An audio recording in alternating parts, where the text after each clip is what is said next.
पिछली जिंदगी का बच्चा मेरा अपना नहीं था। रीबर्थ के बाद मैंने सीधे अपनी बीवी को मुक्का मार दिया।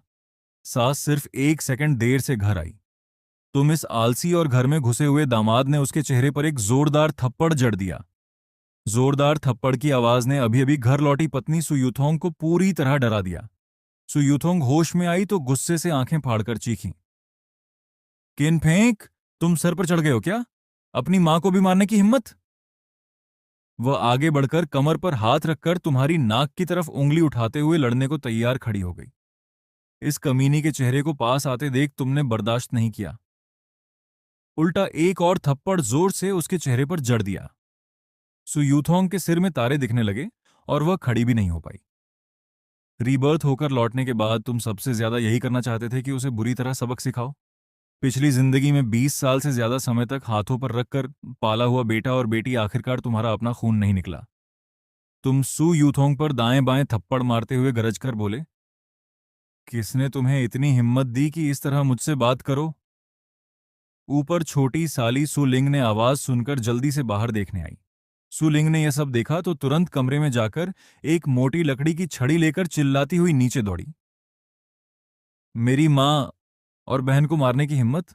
मैं तुमसे जान की बाजी लड़ाऊंगी। मोटी छड़ी बांग जितनी मोटी थी। तुमने साइड में हटकर बचाया, एक लात सुलिंग के पेट पर मारी और तुरंत एक मुक्का मारकर उसे जमीन पर गिरा दिया। सुलिंग जमीन पर पड़ी जोर जोर से रोने लगी।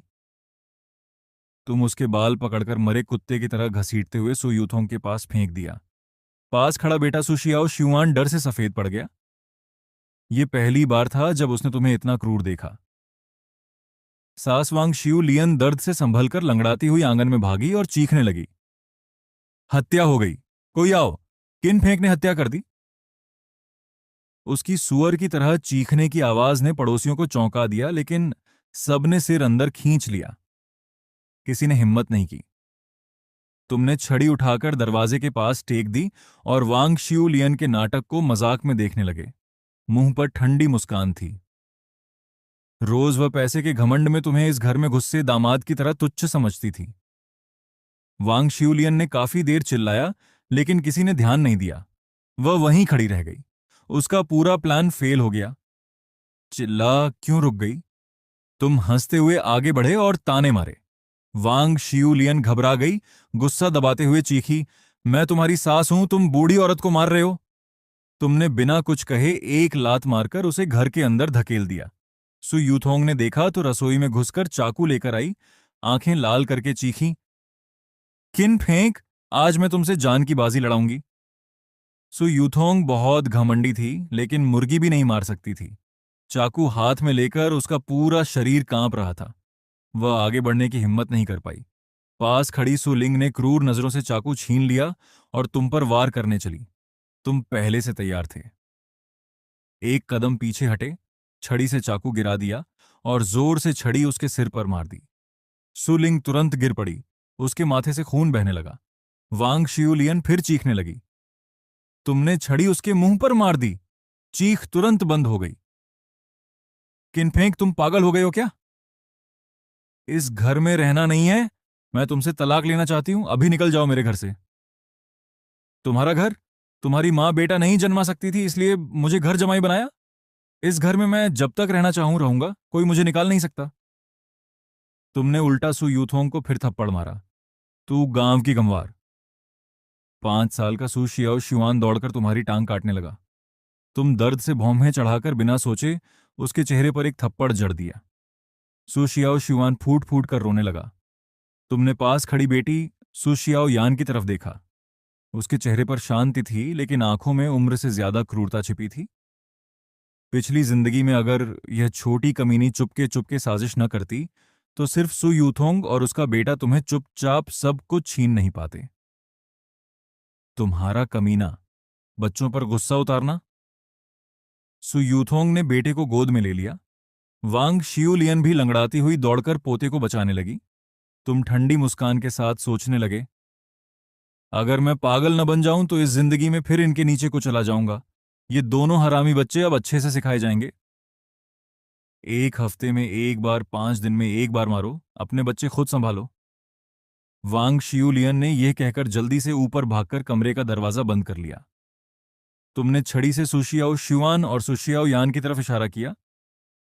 दोनों घुटनों के बल बैठकर सोचो। दोनों नहीं माने तो तुमने खुद मार मारकर उन्हें रोते हुए घुटनों पर बैठा दिया। सु यूथोंग ने तुम्हें घूरा और ऊपर जाने लगी। तुमने उसे रोका। मैंने जाने दिया क्या? बात पूरी होते ही छड़ी उसके शरीर पर पड़ी। वह रोने लगी। इस मार से सु यूथोंग पूरी तरह डर गई। अब वह तुम्हें देखकर भय से कांप रही थी। तुम्हारे मन में खुशी छा गई। पिछली जिंदगी की सारी अपमान आज चुकता हो रहे थे। सुलिंग ने संभल कर भी अभी मुंह चलाया। जब मैं 100 रेड युआन को बुला लाऊंगी तब तुम मरोगे। तुमने बिना परवाह किए कहा। मैं यहीं इंतजार कर रहा हूं, देखता हूं वह क्या कर लेता है। सुलिंग अभी भी चीख रही थी तो तुम्हारी छड़ी फिर उसके ऊपर पड़ी और वह लगातार माफी मांगने लगी। बहुत देर बाद तुम सोफे पर बैठ गए और दोनों बहनों को घर साफ करते देख रहे थे। दोनों कांप रही थीं। साफ था कि वे बुरी तरह डर चुकी थीं। तुम 1 घंटे से ज्यादा समय तक बैठे रहे। सासुर 100 रेड युआन अभी तक नहीं लौटा था, जो थोड़ा अजीब लगा। सुशियाओ शुआन और सुशियाओ यान घुटनों पर बैठे अपनी माँ और छोटी मौसी से मदद की भीख मांग रहे थे, लेकिन सु यूथोंग और सुलिंग खुद मुसीबत में थीं। वे कुछ बोलने की हिम्मत नहीं कर पाई। पहले दिन भर आज्ञाकारी रहने वाला तुम अचानक बदल गया था। तुम्हारा स्वभाव क्रूर हो गया था और सबको मारकर डरा दिया था। दोनों बहनों के चेहरे सूजे हुए थे, बाल बिखरे हुए थे, वे पागलों जैसी लग रही थीं। हम अच्छे से सोच रहे हैं, तुमने एक वाक्य कहा और छड़ी लेकर कमरे में चले गए।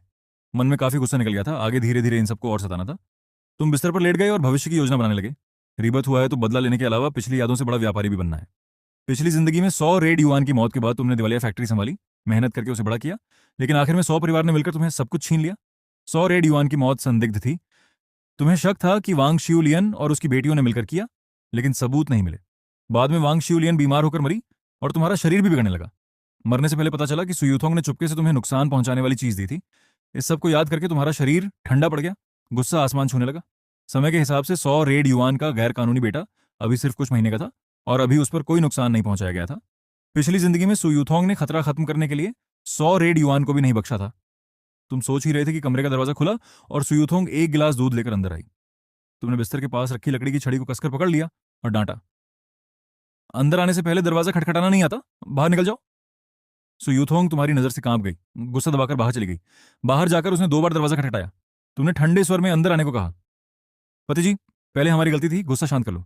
परिवार में रात भर का गुस्सा नहीं रखते, दूध पीकर जल्दी सो जाओ। सुयूथोंग ने मुस्कुराते हुए कहा। तुम ठंडी हंसी हंसे। हूं, इतनी अचानक अच्छाई? मैं पीने की हिम्मत नहीं कर सकता, कहीं इसमें कुछ मिलाया तो नहीं? सुयूथोंग का चेहरा सफेद पड़ गया। वह तुरंत सफाई देने लगी कि वह ऐसा कुछ नहीं करेगी। उसने खुद गिलास से एक घूंट लिया और दिखाया कि ठीक है। तुमने शांत स्वर में कहा, तुम्हारे मुंह का छुआ मैं नहीं पी सकता, गंदा लगता है। सुयूथोंग गुस्से से फट पड़ी। उसने हाथ उठाया। तुमने छड़ी हिलाई। फिर मार खानी है। सुयूथोंग डरकर हाथ नीचे कर बाहर चली गई। उसकी पीठ देखकर तुम ठंडी हंसी हंसे। कमीनी अचानक प्यार दिखा रही है, दूध में जरूर कुछ मिलाया होगा। पिछली जिंदगी में भी वह यही तरीका अपनाती थी, धीरे धीरे नुकसान पहुंचाती थी। साफ था कि वह 100 रेड युआन के आने का इंतजार कर रही थी। तुम दरवाजे पर जाकर देखा, लिविंग रूम की लाइट जल रही थी लेकिन कोई नहीं दिख रहा था। वे 100 रेड युआन का इंतजार कर रहे थे। तुमने दरवाजा बंद किया, बिस्तर पर लेट गए और अगले कदम सोचने लगे। आज बड़े स्तर पर मारपीट हुई थी। 100 परिवार से पूरी तरह रिश्ता टूट गया था। वे तुम्हें घर से निकालने की कोशिश जरूर करेंगे। तुम आसानी से नहीं जाने वाले थे। घर जमाई की हैसियत से 100 परिवार को धीरे धीरे निचोड़ना था। 100 परिवार का सहारा छूटे तो पहले 100 रेड युआन से पैसे निकालने थे। 100 रेड युआन के पास एक कपड़े का कारखाना और एक इलेक्ट्रॉनिक्स की दुकान थी, काफी पैसे जमा थे। उसे 1-2 हजार शुरुआती पूंजी लेना मुश्किल नहीं था। पूंजी मिलते ही पिछली यादों से निवेश करके जल्दी दोगुना कर सकते थे। तुम भविष्य की कल्पना करते करते थकान से सो गए। अगली सुबह तुम जल्दी उठे, तैयार होकर बाहर निकले। घर जमाई रहते हुए तुम्हारी आदत सुबह जल्दी उठने की बन गई थी। तुमने सूजे चेहरे को छुआ, थोड़ा बदसूरत लग रहा था। नाश्ते की दुकान पर जाकर एक प्लेट इंटेस्टाइन नूडल्स ऑर्डर किए। दुकानदार लियू जियानगो बैठ गया और कल रात की घटना के बारे में पूछने लगा। सुना कि तुम्हें कोई नुकसान नहीं हुआ और तुमने गुस्सा निकाल लिया। लियू जियानगो हंसकर बोला, लड़के आखिरकार तुमने हिम्मत दिखाई। इतना बड़ा आदमी होकर औरतों के सामने क्यों झुकते थे? तुम्हारी बीवी भी शांत नहीं है। वो रोज मेकअप करके बाहर जाती है, दोस्तों की कमी नहीं, खासकर हाउ यू नाम का एक उसके बहुत करीब है। और इट इज, तुम ठंडे स्वर में बोले, वांग भाई सही कह रहे हैं, जल्दी उसे भी सब सिखाऊंगा। लियू जियानगुओ ने सावधान किया, तुम्हारी सास का मायका बहुत ताकतवर है, स्थानीय गुंडों जैसा, सावधान रहना। तुमने बेफिक्री से कहा, कोई बात नहीं भाई, यहां शहर है, उनका गांव नहीं। लियू जियानगुओ ने तलाक की सलाह दी, नई शुरुआत करने को कहा। तुमने साफ मना कर दिया, मैं नहीं जाऊंगा, अभी नहीं। जब 100 परिवार को बर्बाद कर दूंगा तब आराम से जाऊंगा। तुम 100 घर लौटे तो वे अभी सो रहे थे। तुम पहले जैसा रसोई में जाकर नाश्ता बनाने नहीं गए। कमरे में घुसते ही ऊपर से आवाज आई, वांग शियुलियन रात भर नहीं सोई थी, आंखों के नीचे काले घेरे थे। दोनों बेटियां भी बाहर आईं। तीनों की हालत खराब थी।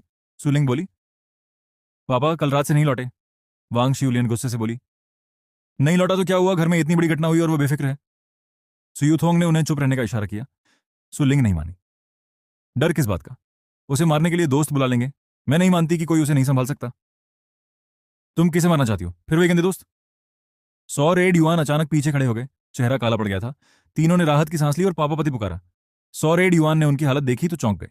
संभल कर उनकी भौहें चढ़ गईं। गुस्सा भड़क उठा। वांग शियुलियन रोते हुए बोली, सुबह सुबह चीख क्यों रही हो, पड़ोसी हंसेंगे।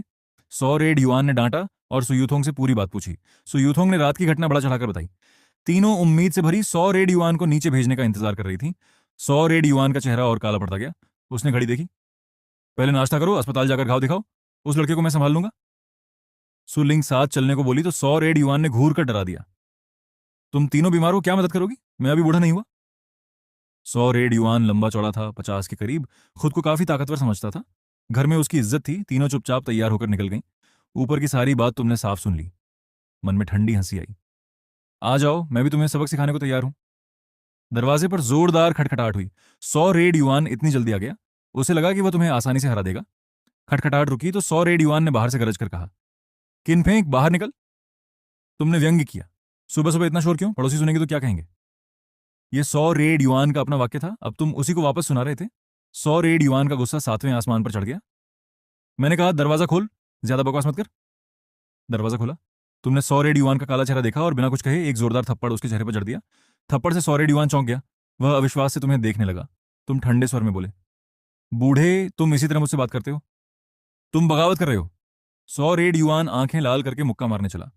तुमने बिना हिले डुले मुक्का खाया और एक लात उसके निचले हिस्से पर जड़ दी। दोनों का कदकाठी लगभग बराबर था। जो भी ज्यादा सहन कर पाएगा वही जीतेगा। तुम कराए। मुंह से खून निकला। 100 रेड युआन ने कमर मोड़ ली। चेहरा विकृत हो गया। दर्द से आवाज नहीं निकल रही थी। उसने उंगली उठाकर कहा, तुम इस घर जमाई ने नियमों की परवाह नहीं की, नीचे वार कर दिया। तुमने तिरस्कार से कहा, बूढ़े, तुम भी मुझसे लड़ने आए हो? तुमने एक लात मारकर उसे गिराया और फिर चेहरे पर थप्पड़ों की बौछार कर दी। मारकर तुम कमरे में गए और छड़ी लेकर वापस आए। 100 रेड युआन मुश्किल से उठा, छड़ी देखकर डर गया। तुम क्या करना चाहते हो? मैं तुम्हारा बाप हूं? मेरा बाप तो मर चुका है। उसकी कब्र पर घास उगाई होगी। तुम क्या हो? 100 रेड युआन गरजा। अगर मुझे बाप नहीं मानते तो 100 घर से निकल जाओ। हमारे घर में तुम्हारी जगह नहीं। तुम ठंडी हंसी हंसे। बूढ़े, इतनी जल्दी निकाल रहे हो क्योंकि बाहर वाले नाजायज बेटे के लिए जगह बना रहे हो? यह सुनकर 100 रेड युआन कांप गया। आंखों में घबराहट आई जो उसने छिपा ली। उसने गरज कर कहा, बकवास मत करो, मेरा कोई नाजायज बेटा नहीं। झूठ बोल रहे हो या सच, तुम खुद जानते हो। तुमने सोचा होगा कि अभी 3 महीने का मोटा बेटा है। तुमने थूक कर कहा, बूढ़े, उसकी उम्र तुम्हारी बेटी जितनी है, फिर भी तुमने हाथ साफ किया। 100 रेड युआन मुंह फाड़कर खड़ा रह गया। उसे यकीन नहीं हो रहा था कि इतनी गुप्त बात तुम्हें पता कैसे चल गई। तुम उसकी घबराहट देखकर हंसे। अगर मैं ये बात वांग शूलियन को बता दूं तो क्या होगा? उसका स्वभाव तो रेगिस्तान में भी रेत बर्दाश्त नहीं करता।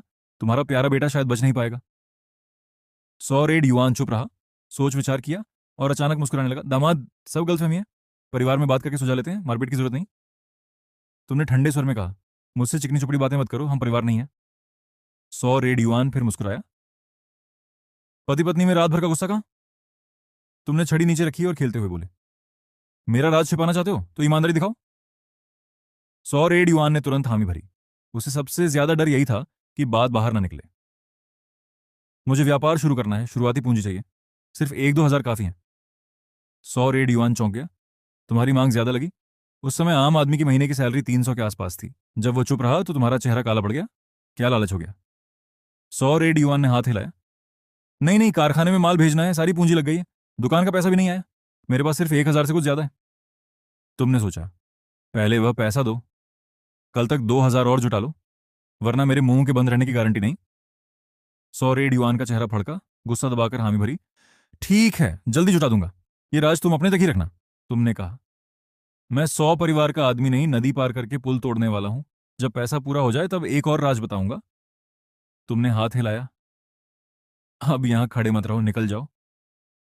100 रेड युआन का चेहरा काला था, आंखों में क्रूरता थी। वह घर से निकल गया। तुमने महंगे होटल में खाना खाया, पैसे कम रह गए थे। अब जल्दी पैसा कमाना जरूरी था। 100 रेड युआन से और पैसा निकालना आसान नहीं था। वह बहुत चालाक था। शायद अभी छोटी रखैल को लेकर छिप गया होगा। तुम उसकी आदत अच्छे से जानते थे। अगर पकड़ मजबूत ना हो तो वो पागलों की तरह बदला लेगा। तुमने समय देखा, साइकिल लेकर शहर के दक्षिणी इलाके की तरफ गए। पिछली याद के अनुसार एक गली में घुसे और मकान नंबर ढूंढने लगे। पिछली जिंदगी में तुम वांग शियू लियन के साथ यहीं 100 रेड युआन और उसकी रखैल को पकड़े थे। समय के हिसाब से लिनवेई अभी यहीं रहती थी। तुम मुड़ते ही देखा कि 100 रेड युआन घर से बाहर निकल रहा था। उसके जाने के बाद तुम आगे बढ़े। लिनवेई को समझाने में समय लगा, लेकिन कामयाबी मिल गई। तुम्हारी मेहनत व्यर्थ नहीं गई। न सिर्फ पता चला कि 100 रेड युआन ने लिनवेई के लिए नया घर ढूंढ लिया है और कल शिफ्ट होने वाला है, बल्कि एक बड़ा राज भी खुल गया। 100 रेड युआन के सिर पर भी घास उग रही थी। तुम सीटी बजाते हुए 100 घर की तरफ लौटे। गली के मुहाने पर दो खूंखार आदमी ने रास्ता रोक लिया। तुम साइकिल से उतरकर पीछे हटना चाहे, लेकिन रास्ता पहले ही बंद कर दिया गया। एक ने चाकू तुम्हारे पेट पर रख दिया। तुम्हारा दिल बैठ गया। लुटेरे मिल गए। उन्होंने पूछा, तुम्हारा नाम लू है? तुमने देखा उनके पास चाकू है। साफ था कि तैयार होकर आए हैं। तुमने तुरंत अनजान बनकर कहा, मेरा नाम वांग ही है। तुम लोग गलती से आ गए हो। एक ने फोटो निकालकर तुम्हारे चेहरे से मिलाया। तुम्हारा चेहरा अभी भी सूजा हुआ था, इसलिए आसानी से पहचाना नहीं जा रहा था। तुमने जल्दी कहा, तुम लोग 100 परिवार के उस घर जमाई को ढूंढ रहे हो ना? मैंने अभी देखा, वह घर की तरफ गया है। वे लोग आपस में फुसफुसाए, क्या सच में गलती हो गई? सरदार ने तुम्हें देखा। तुम्हारा यहां से कोई लेना देना नहीं। जल्दी निकल जाओ और मुंह मत खोलना। उन्होंने रास्ता दिया। तुम डरते हुए साइकिल लेकर भागे। सड़क पर पहुंचकर फोन बूथ से पुलिस को फोन किया। पुलिस भाई, शहर के दक्षिणी इलाके की ईस्ट 8 गली के मुहाने पर 4 लोग चाकू लेकर लूट रहे हैं। फोन रखकर तुम आराम से इंतजार करने लगे। 10 मिनट बाद पुलिस की गाड़ियां आईं और उन चारों को गिरफ्तार करके ले गईं। तुम लिन वेई से जो जानकारी मिली थी, उससे पता चला कि 100 रेड युआन ने तुम्हें मारने के लिए लोगों को भेजा था। इतनी जल्दी काम शुरू कर दिया। शाम को तुमने पुराने दोस्तों को बुलाया। ये वे लोग थे जिनके साथ तुम बचपन से बड़े हुए थे। सुयूथोंग को वे पसंद नहीं थे, इसलिए तुम उनसे दूर हो गए थे। 2 लोग 2-2 बाल्टी शराब लेकर आए।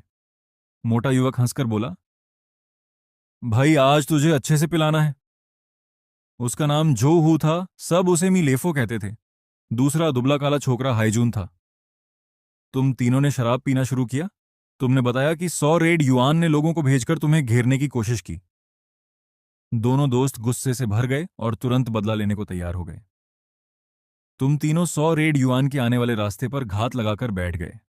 100 रेड युआन अभी भी बुदबुदा रहा था, पता नहीं भाव ने काम किया या नहीं, जुहा उसकी टांगें तोड़ दें। तुम तीनों ने सब सुन लिया और गुस्सा भड़क उठा। 100 रेड युआन बाहर निकला तो झो हू और हाई जून ने अचानक हमला कर दिया। एक ईंट उसके सिर पर पड़ी और बोरे में बंद कर दिया। तुमने छड़ी से उसके नितंब पर मारना शुरू कर दिया। 100 रेड युआन की चीखें सुअर जैसी निकल रही थीं। तुमने कहा, बूढ़े, तुमने मेरे भाई को मारने की कोशिश की। तीनों ने छड़ियां बरसाईं। कुछ देर बाद तुमने रोका, इस बार जान बख्शते हैं, फिर मेरे भाई को छेड़ा तो तीसरी टांग तोड़ दूंगा। अगले दिन तुम सीधे कारखाने पहुंचे। 100 रेड युआन के ऑफिस की तरफ बढ़े। किन फेंक।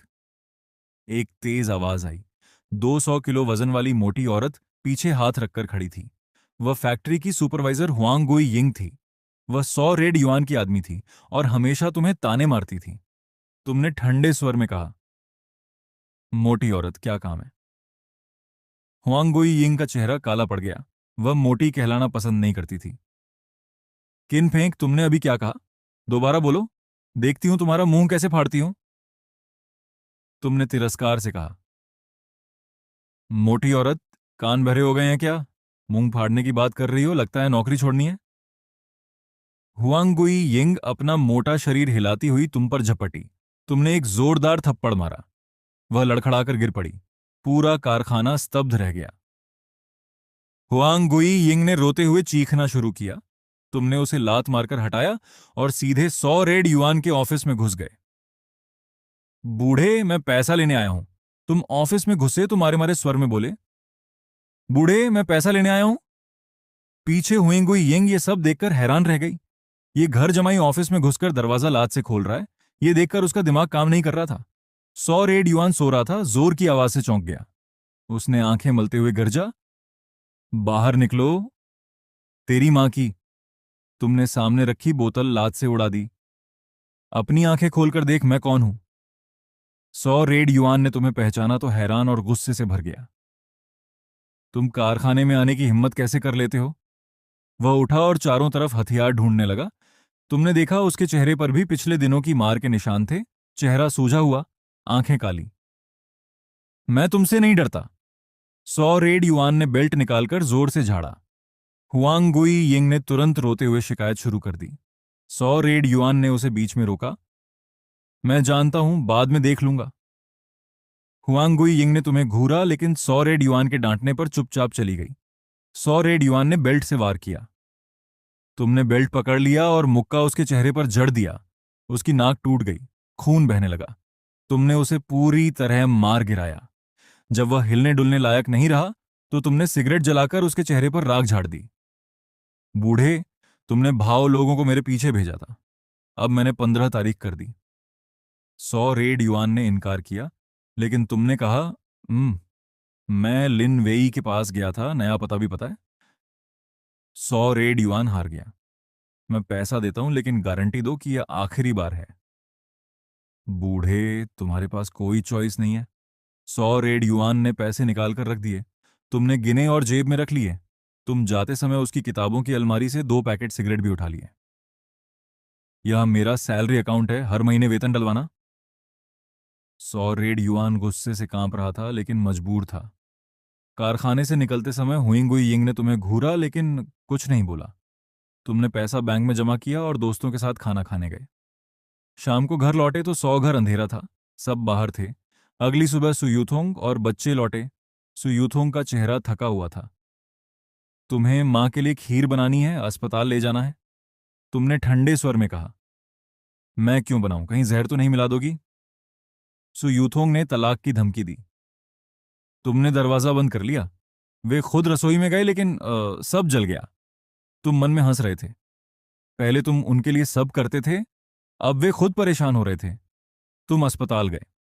वांग शियोलियन ने तुम्हारी बुराई फैला रखी थी। पड़ोसी तुम्हें बुरा कह रहे थे। तुमने फल और खाना ले जाकर दिखावा किया, लेकिन अंदर से मजा ले रहे थे। अस्पताल में वांग शियूलियन बिस्तर पर लेटी थी। उसका चेहरा पीला पड़ गया था। ऑपरेशन के बाद वह कमजोर दिख रही थी। जब तुम अंदर गए तो उसकी आंखों में नफरत थी। अब आया है, इतने दिनों तक कहां था, उसने कड़वे स्वर में कहा। तुमने मुस्कुराते हुए फल रखे। मां, मैं दक्षिण में काम कर रहा था, सुनकर बहुत दुख हुआ। सु यूथोंग और सु लिंग ने तुम्हें घूरा, लेकिन डॉक्टरों के सामने कुछ नहीं बोला। तुमने थोड़ी देर बैठकर दिखावा किया और फिर बाहर निकल आए। मन में सोच रहे थे कि ये बूढ़ी औरत कितने दिन और अस्पताल में रहेगी। पिछली जिंदगी में इस समय वह बीमार नहीं पड़ी थी। शायद इस बार मारपीट से उसके अंदर कुछ खराब हो गया था। तुम्हें कोई फर्क नहीं पड़ता था। घर लौटकर तुमने योजना बनानी शुरू कर दी। अब 100 परिवार को धीरे धीरे तोड़ना था। पहले 100 रेड युआन को और दबाना था। दूसरे दिन तुम फिर कारखाने गए। इस बार 100 रेड युआन ऑफिस में नहीं था। हुआंग गुई यिंग ने तुम्हें देखकर मुंह फेर लिया। तुमने कामगारों से बात की। कई पुराने कामगार तुम्हें जानते थे। वे हैरान थे कि तुम इतने बदल गए हो। शाम को 100 रेड युआन लौटा। उसका चेहरा अभी भी सूजा हुआ था। तुम उसके ऑफिस में घुसे। बूढ़े, अगली किस्त कहाँ है। 100 रेड युआन ने गुस्से से कहा। तुम्हें जितना दिया उतना काफी है, अब और नहीं दूंगा। तुमने मुस्कुराकर कहा, तो क्या मैं वांग शियू लियन को सब बता दूं, या लिन वेई के पास जाकर उसका नया पता देकर आऊं। 100 रेड युआन का चेहरा सफेद पड़ गया। उसने मजबूरी में कुछ और पैसे निकाल कर दिए। ये आखिरी है। तुमने पैसे गिने और कहा, जब तक मैं कहूंगा वेतन डलवाते रहना। कारखाने से निकलकर तुमने अपने दोस्त जो हु और हाई जून को बुलाया। तीनों ने मिलकर योजना बनाई कि 100 रेड युआन की रखैलिन वेई पर नजर रखनी है। रात को घर लौटे तो सु यूथोंग रसोई में कुछ बनाने की कोशिश कर रही थी। बच्चे भूखे रो रहे थे। तुमने कुछ नहीं कहा, सीधे कमरे में चले गए। सु यूथोंग ने दरवाजा पीटा। खाना बना दो, बच्चों को भूख लगी है। तुमने जवाब दिया, अपने बच्चों का ख्याल खुद रखो, मैं अब तुम्हारा नौकर नहीं हूं। सु यूथोंग चीखी, तुम इंसान हो या जानवर? तुमने छड़ी दिखाई तो वह चुप हो गई। अगले कुछ दिन तुमने बाहर खाना खाया और पुराने दोस्तों के साथ समय बिताया। 100 परिवार की हालत दिन पर दिन बिगड़ रही थी। एक दिन सूलिंग ने बाहर से कुछ गुंडे बुलाए। वे तुम्हें मारने आए, लेकिन तुम पहले से तैयार थे। झो हु और उसके साथियों ने उन गुंडों को बुरी तरह पीटा और भगा दिया। 100 रेड युआन अब डर गया था, वह तुमसे मिलने आया। दामाद, अब बस करो, घर चलो, सब ठीक हो जाएगा। तुमने ठंडे स्वर में कहा, ठीक होने के लिए अभी बहुत कुछ बाकी है, पहले मेरी शर्तें पूरी करो। तुमने उससे और पैसे मांगे और कारखाने में अपनी हिस्सेदारी भी मांगी। 100 रेड युआन मजबूर था, उसने हामी भर दी। धीरे धीरे तुम 100 परिवार पर हावी होते जा रहे थे।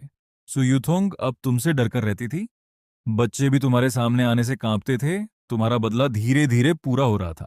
100 रेड युआन अब पूरी तरह टूट चुका था। उसने तुम्हें कारखाने में एक छोटी सी हिस्सेदारी दे दी और हर महीने वेतन भी तय कर दिया। लेकिन तुम जानते थे कि यह सिर्फ शुरुआत है। तुमने पुराने दोस्तों की मदद से 100 रेड युआन की रखैल लिनवेई पर पूरी नजर रखनी शुरू कर दी। लिनवेई अब नए घर में शिफ्ट हो चुकी थी। तुम एक दिन अचानक उसके घर पहुंच गए। लिनवेई डर गई जब तुमने खुद को बताया, 100 रेड युआन का दामाद हूं।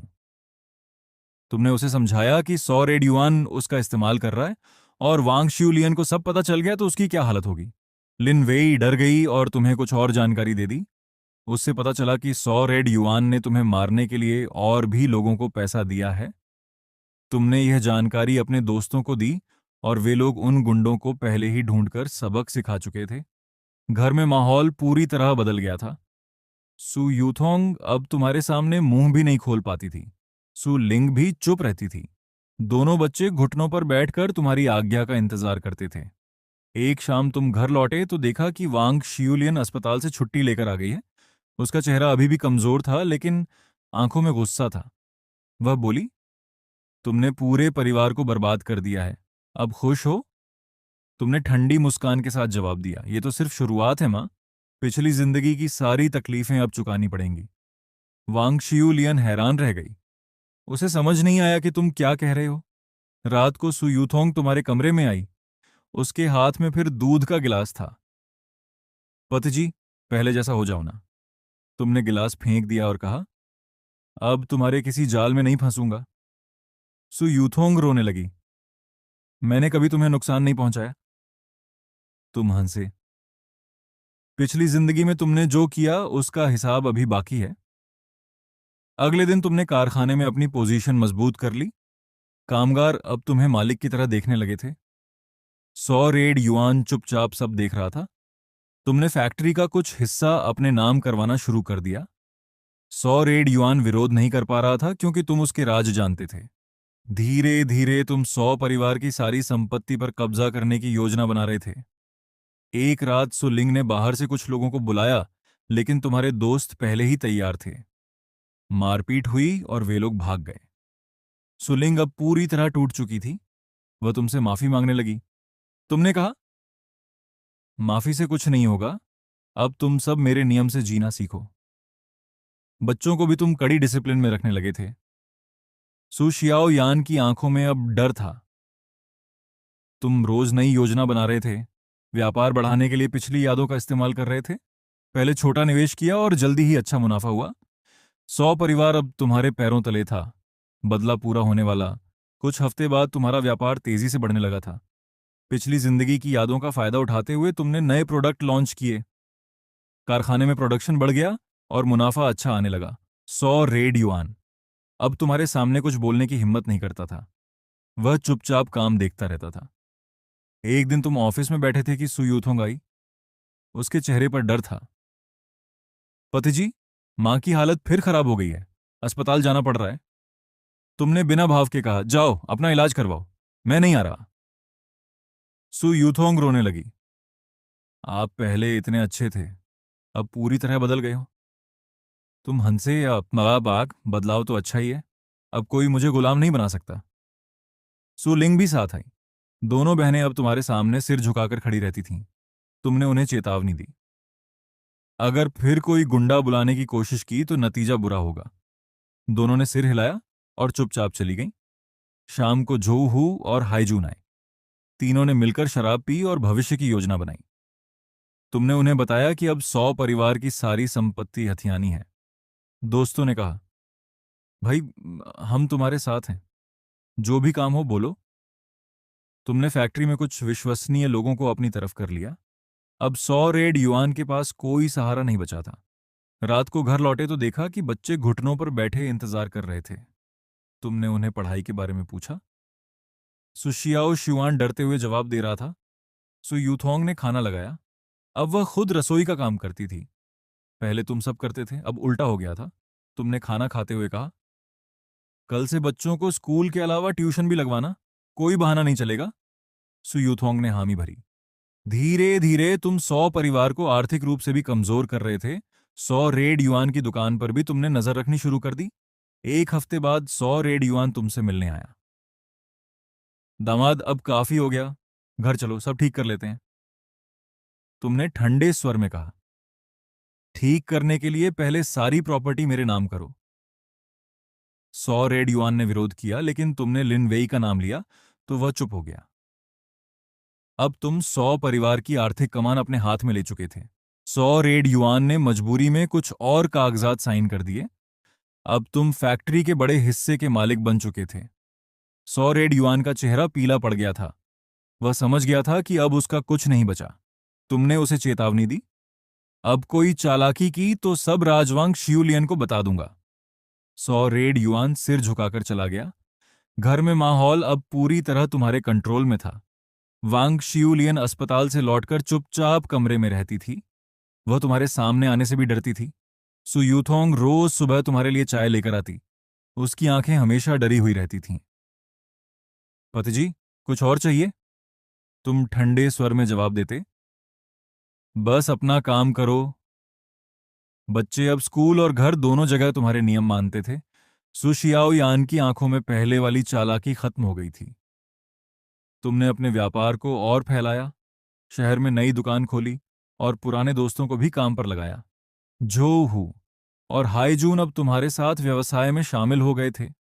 एक दिन लिन वेई का फोन आया। वह डरी हुई थी। 100 युआन ने मुझे धमकी दी है। तुमने उसे आश्वासन दिया और अपने लोगों को उसके पास भेज दिया। 100 युआन अब हिम्मत हार चुका था। वह घर पर भी कम रहता था। तुमने फैक्ट्री में मीटिंग बुलाई। सभी कर्मचारियों के सामने 100 युआन को तुमने नया मालिक घोषित कर दिया। लोग हैरान थे, लेकिन किसी ने विरोध नहीं किया। शाम को घर लौटकर तुम सोफे पर बैठे थे। सुलिंग ने खाना परोसते हुए कहा, भैया, अब हमें माफ कर दो। तुमने मुस्कुराते हुए जवाब दिया, माफी तो मिल जाएगी, लेकिन पहले पूरी सजा भुगतो। रात को तुम बिस्तर पर लेटे सोच रहे थे। पिछली जिंदगी की सारी तकलीफें अब चुक रही थीं। अब तुम्हारा समय था। तुमने योजना बनाई कि कुछ महीनों में 100 परिवार को पूरी तरह छोड़कर नया जीवन शुरू करोगे। लेकिन उससे पहले इन सबको और सबक सिखाना बाकी था। कुछ महीने बीत गए। तुम अब 100 परिवार पर पूरी तरह हावी हो चुके थे। 100 युआन तुम्हारे सामने हाथ जोड़कर बात करता था। वांग शियुलियन भी अब चुप रहती थी। सु यूथोंग और सु लिंग घर के काम करती थीं और तुम्हारी आज्ञा मानती थीं। तुमने कारखाने को नई दिशा दी। पिछली जिंदगी की यादों से नए डिजाइन और मार्केटिंग की, जिससे मुनाफा कई गुना बढ़ गया। 100 युआन को भी तुम्हारी ताकत का अंदाजा हो गया था। एक दिन तुमने 100 युआन को बुलाया। अब फैक्ट्री का आधा हिस्सा मेरे नाम कर दो। 100 युआन ने विरोध किया, लेकिन तुमने लिन वेई का नाम लिया तो वह चुप हो गया। मजबूरी में उसने कागजात तैयार कर दिए। अब तुम आधे मालिक बन चुके थे। कामगार अब तुम्हें मालिक की तरह देखने लगे थे। घर में हालात और बदले। तुमने बच्चों को सख्ती से पढ़ाई और अनुशासन सिखाना शुरू कर दिया। सुशियाओ यान अब तुम्हारे सामने डर से कांपती थी। सु यूथोंग एक दिन रोते हुए बोली, तुम पहले जैसे प्यार करने वाले पति क्यों नहीं हो? तुमने ठंडे स्वर में जवाब दिया, पिछली जिंदगी में तुमने जो किया उसका बदला ले रहा हूं। सु यूथोंग समझ नहीं पाई, लेकिन डर गई। तुमने बाहर अपना अलग व्यापार शुरू कर दिया, इलेक्ट्रॉनिक्स और कपड़े के अलावा नए क्षेत्र में निवेश किया। पैसा तेजी से बढ़ने लगा। 100 रेड युआन अब बीमार रहने लगा था। तुम जानते थे कि उसकी टेंशन बढ़ रही है। एक शाम तुम घर लौटे तो देखा कि वांग शियुलियन फिर अस्पताल जाने की तैयारी कर रही है। इस बार उसकी हालत वाकई खराब थी। तुमने कोई सहानुभूति नहीं दिखाई। अपना इलाज खुद करवाओ। सुलिंग ने गुंडों को फिर बुलाने की कोशिश की, लेकिन तुम्हारे दोस्तों ने उन्हें पहले ही संभाल लिया। धीरे धीरे 100 परिवार पूरी तरह टूट गया। 100 रेड युआन ने तुमसे माफी मांगी और कहा कि वह सब छोड़कर चला जाएगा। तुमने कहा, अभी नहीं, पहले सारी संपत्ति मेरे नाम करो। 100 रेड युआन मजबूर हो गया। अब तुम 100 परिवार के असली मालिक बन चुके थे। सु यूथोंग, सुलिंग और बच्चे तुम्हारे इशारे पर चलते थे। तुम्हारा बदला पूरा हो चुका था। अब नया जीवन शुरू करने का समय था। 1 साल बीत गया। तुम अब शहर के जाने माने व्यापारी बन चुके थे। 100 परिवार की सारी संपत्ति तुम्हारे कब्जे में थी। 100 रेड युआन बीमार रहने लगा था और ज्यादातर समय घर पर रहता था। वांग शियुलियन अब बिस्तर से उठने लायक भी नहीं रही थी। उसकी सारी घमंड चूर चूर हो गया था। सु यूथोंग अब एक आज्ञाकारी पत्नी बन गई थी। वह रोज तुम्हारी सेवा करती और बच्चों को संभालती थी। सु लिंग भी घर के कामों में मदद करती थी। तुमने बच्चों की पढ़ाई पर पूरा ध्यान दिया। सु शियाओ श्युआन और सु शियाओ यान अब अच्छे छात्र बन गए थे। वे तुम्हारे सामने आने से पहले सोच समझकर बोलते थे। एक दिन तुम घर लौटे तो सु यूथोंग ने कहा, पति जी, अब हम सब बदल गए हैं। क्या आप हमें माफ कर देंगे? तुमने ठंडी मुस्कान के साथ जवाब दिया, माफी तो दे दी, लेकिन याद रखना कि गलती दोबारा नहीं होनी चाहिए। तुमने फैक्ट्री और व्यापार को और बड़ा किया। नए शहरों में ब्रांच खोली। पुराने दोस्त जोहू और हाईजून अब तुम्हारे पार्टनर बन चुके थे। 100 रेड युआन ने एक दिन तुमसे आकर कहा, मुझे अब घर छोड़कर जाना है। तुमने अनुमति दे दी, लेकिन शर्त रखी कि वह कभी वापस नहीं आएगा। 100 परिवार अब टूट चुका था। तुमने सारी संपत्ति अपने नाम कर ली। अब तुम आजाद थे। तुमने सोचा कि अब नई जिंदगी शुरू करनी है, लेकिन उससे पहले सु यूथोंग से अंतिम बात करनी थी। रात को तुमने उसे बुलाया। अब तुम चाहो तो तलाक ले सकती हो। सु यूथोंग रो पड़ी। मैं आपके साथ रहना चाहती हूं। तुमने कहा, तो मेरे नियम मानकर रहना पड़ेगा। वह सहमत हो गई। तुम्हारा बदला पूरा हो चुका था। अब तुम एक सफल और ताकतवर इंसान बन चुके थे। पिछली जिंदगी की सारी पीड़ा भूलकर तुम आगे बढ़ गए थे। 2 साल बाद तुम्हारा साम्राज्य बहुत बड़ा हो चुका था। कई फैक्ट्रियां, दुकानें और नई कंपनियां तुम्हारे पास थीं। शहर में तुम्हारा नाम बड़े व्यापारियों में लिया जाने लगा। सु यूथोंग अब पूरी तरह बदल चुकी थी। वह तुम्हारी हर इच्छा मानती और घर संभालती थी। बच्चे भी अच्छे स्कूलों में पढ़ रहे थे। वांग शियुलियन अब बिस्तर पर थी। उसकी बीमारी बढ़ गई थी, लेकिन तुमने कोई खास ध्यान नहीं दिया। 100 रेड युआन शहर छोड़कर चला गया था। कभी कभी उसकी खबर आती कि वह कहीं छोटे शहर में रह रहा है। एक दिन तुम घर पर बैठे थे कि पुराने पड़ोसी लियू जियानगू आए।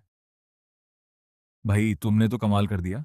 पहले लोग तुम्हें घर जमाई कहकर हंसते थे, अब सब तुम्हारी तारीफ करते हैं। तुम हंसे, किस्मत का खेल है। झोहू और हाईजून अब तुम्हारे साथ बड़े प्रोजेक्ट पर काम कर रहे थे। तीनों दोस्तों ने मिलकर नई कंपनी शुरू की। सुलिंग ने भी शादी कर ली। उसका पति तुम्हारी कंपनी में काम करता था। तुम्हारा परिवार अब बाहर से खुशहाल दिखता था, लेकिन अंदर तुम सबको कड़ी नजर रखे हुए थे। एक शाम सु यूथोंग ने तुमसे कहा, पति जी, अब पुरानी बातें भूल जाइए। हम सब खुश हैं ना? तुमने उसे देखा और कहा, पुरानी बातें कभी नहीं भूलता, बस अब आगे बढ़ गया हूं। तुमने बच्चों को अच्छी शिक्षा दी और उन्हें अपनी कंपनी में शामिल करने की योजना बनाई। धीरे धीरे तुम्हारा बदला पूरा हो चुका था। अब तुम एक नई शुरुआत के साथ आगे बढ़ रहे थे। रात को तुम छत पर बैठकर सोच रहे थे कि रीबर्थ का यह मौका कितना कीमती था। तुमने न सिर्फ बदला लिया, बल्कि अपनी किस्मत भी बदल ली। समय के साथ तुम्हारा साम्राज्य और मजबूत होता गया। तुम अब सिर्फ 100 परिवार के मालिक नहीं, बल्कि पूरे शहर के बड़े व्यापारियों में शुमार हो चुके थे। नई कंपनियां, फैक्ट्रियां और निवेश तुम्हारे पास थे। सु यूथोंग गुज अब पूरी तरह तुम्हारे नियंत्रण में थी। वह घर संभालती, बच्चों की देखभाल करती और तुम्हारी हर बात मानती थी। कभी कभी वह पुरानी याद करके रोती, लेकिन तुम्हारे सामने कुछ नहीं बोलती थी। सुलिंग की शादी हो चुकी थी। उसका पति तुम्हारी कंपनी में मैनेजर था। वह भी तुम्हें बहुत सम्मान देता था। बच्चे सुशियाओ शिवान और सुशियाओ यान अब बड़े हो रहे थे। तुमने उन्हें अच्छी शिक्षा दी और अनुशासन सिखाया।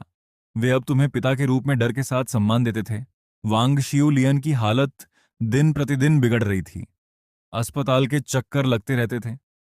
तुम कभी कभी जाते और दिखावा करते, लेकिन अंदर से कोई दया नहीं थी। 100 रेड युआन शहर छोड़कर चला गया था। कभी खबर आती कि वह कहीं छोटे शहर में अकेला रह रहा है। तुमने पुराने दोस्तों के साथ मिलकर नया बिजनेस ग्रुप बनाया। जोऊ हू और हाई जून अब तुम्हारे सबसे भरोसेमंद पार्टनर थे। एक दिन तुम छत पर बैठे अकेले सोच रहे थे। रीबर्थ के बाद जो बदला लिया, जो संपत्ति हासिल की, सब कुछ याद आ रहा था। तुमने फैसला किया कि अब पुरानी जिंदगी को पूरी तरह पीछे छोड़ देंगे। सु यूथोंग से कहा, अगर तुम चाहो तो अलग हो सकती हो, लेकिन बच्चों को मेरे पास छोड़कर।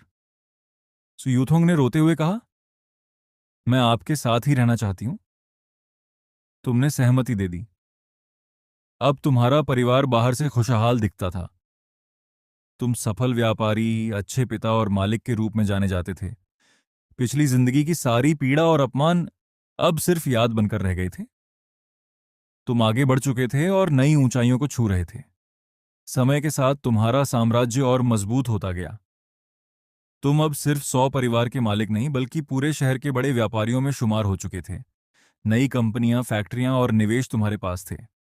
सु यूथोंग अब पूरी तरह तुम्हारे नियंत्रण में थी। वह घर संभालती, बच्चों की देखभाल करती और तुम्हारी हर बात मानती थी। कभी कभी वह पुरानी याद करके रोती, लेकिन तुम्हारे सामने कुछ नहीं बोलती थी। सुलिंग की शादी हो चुकी थी। उसका पति तुम्हारी कंपनी में मैनेजर था। वह भी तुम्हें बहुत सम्मान देता था। बच्चे सुशियाओ शिवान और सुशियाओ यान अब बड़े हो रहे थे। तुमने उन्हें अच्छी शिक्षा दी और अनुशासन सिखाया। वे अब तुम्हें पिता के रूप में डर के साथ सम्मान देते थे। वांग शियू लियन की हालत दिन प्रतिदिन बिगड़ रही थी। अस्पताल के चक्कर लगते रहते थे। तुम कभी कभी जाते और दिखावा करते, लेकिन अंदर से कोई दया नहीं थी। 100 रेड युआन शहर छोड़कर चला गया था। कभी खबर आती कि वे कहीं छोटे शहर में अकेला रह रहा है। तुमने पुराने दोस्तों के साथ मिलकर नया बिजनेस ग्रुप बनाया। जोहू और हाईजून अब तुम्हारे सबसे भरोसेमंद पार्टनर थे। एक दिन तुम छत पर बैठे अकेले सोच रहे थे। रीबर्थ के बाद जो बदला लिया, जो संपत्ति हासिल की, सब कुछ याद आ रहा था। तुमने फैसला किया कि अब पुरानी जिंदगी को पूरी तरह पीछे छोड़ देंगे। सु यूथोंग से कहा, अगर तुम चाहो तो अलग हो सकती हो, लेकिन बच्चों को मेरे पास छोड़कर। सु यूथोंग ने रोते हुए कहा, मैं आपके साथ ही रहना चाहती हूं। तुमने सहमति दे दी। अब तुम्हारा परिवार बाहर से खुशहाल दिखता था। तुम सफल व्यापारी, अच्छे पिता और मालिक के रूप में जाने जाते थे। पिछली जिंदगी की सारी पीड़ा और अपमान अब सिर्फ याद बनकर रह गए थे। तुम आगे बढ़ चुके थे और नई ऊंचाइयों को छू रहे थे।